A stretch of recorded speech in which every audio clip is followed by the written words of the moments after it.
EVM को लेकर पूरे देश में कई तरह के सवाल उठ रहे हैं। अब से नहीं, 2014 के चुनाव में भी सवाल उठे, 19 में भी उठे।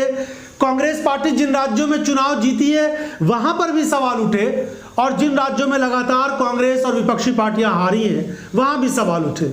लेकिन अब संसद के अंदर कांग्रेस सांसद दिग्विजय सिंह ने साफ तौर पर कहा है कि या तो बैलेट पेपर से चुनाव कराए जाएं या फिर वीवीपैट की जो पर्ची है वो हमें मिले। या तो आप बैलेट पेपर से चुनाव कराइए, जो 2018 में कांग्रेस पार्टी ने एआईसीसी रेजोल्यूशन में अपना मत रखा था, उस पर हम आज भी कायम हैं। और यदि आपको ईवीएम से इतना ही प्रेम है तो आप हमारे हाथ में वीवीपैट स्लिप जब नीचे गिरती है तो उसको हमारे हाथ में दे दीजिए और हम जाकर मतपेटी में डाल देंगे। लेकिन सवाल यह है कि इन सवालों का जवाब मिलना तो मुश्किल है कि क्या ईवीएम के द्वारा जो चुनाव हो रहे हैं उसमें कितनी पारदर्शिता है। गैर राजनीतिक संगठन कई सारे हैं, वो तो लंबे समय से इसको लेकर प्रदर्शन कर रहे हैं, सवाल पूछ रहे हैं, बहुत सारे तरह से वो लोगों के अंदर जागरूकता पैदा करने की कोशिश कर रहे हैं और चुनाव आयोग से भी मिलकर अपनी शिकायतें दर्ज करा रहे हैं। लेकिन इसको लेकर जिस तरह की भी बातें हो, बीजेपी के नेता भले ही अभी खामोश हैं इसको लेकर के, लेकिन बीजेपी के ही नेता एक ऐसे थे जो इसके पहले उन्होंने ईवीएम को लेकर किताब तक लिख डाली। मगर अब समय बदल गया है।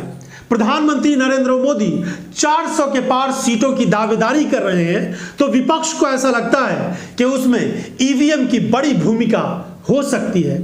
तो क्या चुनाव आयोग को इन सवालों का जवाब नहीं देना चाहिए कि अगर आपके पास इस तरह की शंकाएं हैं, इस तरह के सवाल हैं, तो इसका जवाब यह है। और अगर आप कहते हैं कि इसमें पारदर्शिता लाने के लिए कुछ कुछ सुझाव हैं आपके, तो उस पर भी काम किया जाएगा।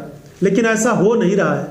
28 राजनीतिक दलों ने लंबे समय से चुनाव आयोग से इस सिलसिले में मिलने के लिए समय मांगा था, लेकिन उनको भी समय नहीं दिया गया। 28 राजनीतिक दलों ने उनसे मिलने का समय मांगा। 6 महीने में माननीय चुनाव आयोग को 28 पॉलिटिकल पार्टी से मिलने का समय तक मिला। सवाल यह भी है कि अपना देश जो दुनिया भर में सबसे मजबूत लोकतंत्र के लिए माना जाता है, अपने यहाँ की जो चुनावी प्रक्रिया है उसकी पूरी दुनिया में मिसाल दी जाती है।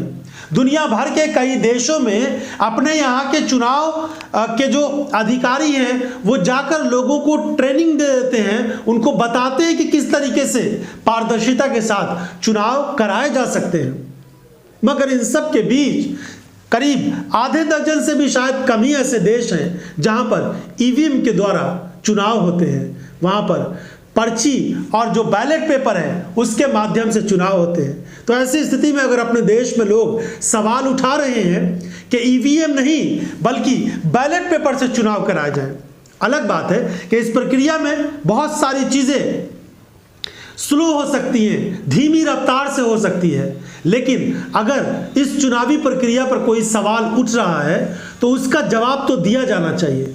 इसको लेकर सरकार से हर तरह से लोग सवाल कर रहे हैं। तो दिग्विजय सिंह का यह सवाल कि क्या चुनाव आयोग का व्यवहार निष्पक्षता से है क्या, इसको लेकर लोगों के मन में भी बहुत सारे सवाल हैं। और जब जब चुनाव हुए हैं उन चुनावों में लेकर चुनाव आयोग पर भी कई सारे सवाल उठे हैं, लोगों ने सवाल उठाए हैं, राजनीतिक दलों ने सवाल उठाए हैं। लेकिन दिक्कत यह हो रही है कि जहां बहुत सारी जो केंद्र सरकार की एजेंसियां हैं या फिर बहुत सारी जो संस्थाएं हैं, जो इंडिपेंडेंट संस्थाएं हैं, उन पर भी इन दिनों बहुत गंभीर सवाल उठ रहे हैं। ईडी को लेकर कितने गंभीर सवाल उठाए जा रहे हैं ये सबके सामने है। इसी बीच चुनाव आयोग से देश की आम जनता ये उम्मीद कर रही है कि पारदर्शिता के साथ और जो लोगों के मन में कुछ शंकाएं हैं, कुछ सवाल हैं, उन तमाम सवालों का जवाब दिया जाना चाहिए, ताकि 2024 का जो ये लोकसभा चुनाव हो उसमें लोगों के मन में कोई शंका न रहे।